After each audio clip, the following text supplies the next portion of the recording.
congratulations for Knights of the Zodiac. Thank you so much. That means a lot. Thank you. It seems like you had a lot of fun on this project. I truly did. I truly did. I think the hardest part of this entire project was falling asleep the night before and trying to get some rest because, you know, every day on set just kind of like felt like Christmas. I was always just so excited to go shoot. Now, there's like so many factors that I probably could name that drew you to this project, but I have to ask directly from you, what was the initial thing that you wanted, why you wanted to do this? I mean, this is such an iconic character, right? When I first read the script, initially I wasn't too educated on the anime. However, once I made a few phone calls to my family back, you know, back in Mexico and South America, they educated me on how big of a franchise this was and how iconic of a character this was. And it was sort of a no-brainer, right? I mean, we have Sean Bean, we have Famke Janssen, Madison Eisman, Mackenyu. I think we have a very diverse and stellar cast, and it was just an honor to share the screen for this movie who's portraying such an impactful message, and it also has, you know, a Japanese lead, which you don't see too much of in Hollywood. So accompanied by a Latino, right? So you don't see too much of that, and that alone was sort of you know, what really sealed the deal for me.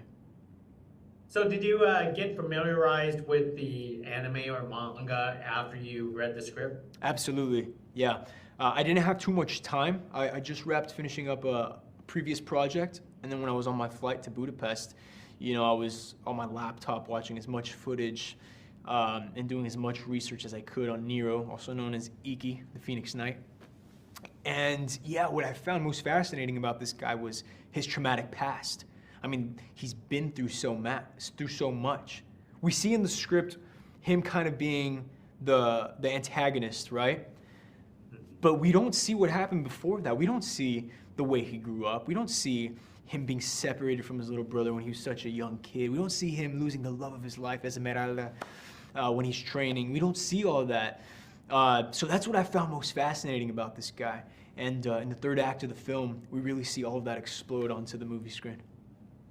I know, I really love that because when I actually watched, I was going, no way Nero is just a sidekick. Yeah, exactly. Yes, at the beginning of the film, he's sort of very sleek, very you know, shady, but nevertheless, he's fueled and he has his motives. Now, for those people who don't know, can you kind of give us like a, you know, a brief description of what is a knight? You know? A knight, yeah, of course. Well, a knight of the Zodiac, right? Beyond just for the exact definition, every knight stands for something different. Every knight carries a very different message and has a very different story. If you don't see yourself in Seiya, you might see yourself in Iki, the Phoenix Knight. Hopefully you guys see yourselves in him. Or you might see yourselves in Shun, or you might see yourselves in the other guys. So truly, it's you know, it's a universal message. Every knight carries its own message, and it's something that I think we could all relate to, right? We're all sort of the superheroes in our own story, or supervillains, hopefully not. But yeah, it's an idea portrayed on the movie screen beautifully. So when you play Nero, in your mind, were you a superhero or a supervillain? That's a good question. As an actor, you kind of have to justify all of your characters' actions and behavioral patterns and everything they do. So you have to provide a big why. So you never want to look at them as the bad guy. So I try to really incorporate that into the you know, into the character. He's not seeing himself as doing evil, but rather he's doing a necessary action for the world, for himself, and for the people that he loves. And you know, I think in life we've all fallen victim to that, right? We've all fallen victim to doing some pretty questionable things, and you know, whether it was the circumstances in front of us, we thought that was the best possible route to take, and I think it's something we could all relate to, right? So I hope you guys all see yourselves in Nero, but if not, you know, Seiya, the Grand Pegasus Knight, played by you know, the amazing and talented actor, you know, Mackenyu. Now that the third act totally blew my mind away because that was so awesome. I would love to replay that act over and over again. But I have to ask, that costume that you got to don in this film, could you talk about that? I mean, how long was it even difficult to even put it on? Yeah, so I believe the same costume designer who did our movie also did The Mandalorian, and he was in charge of like some really iconic movies. I believe, I could be wrong, but I'm pretty sure he was like showing me some stuff, and I was like taking a selfie, and he was like, no selfies. That's from The Mandalorian. You can't do that. I was like, oh, I'm sorry.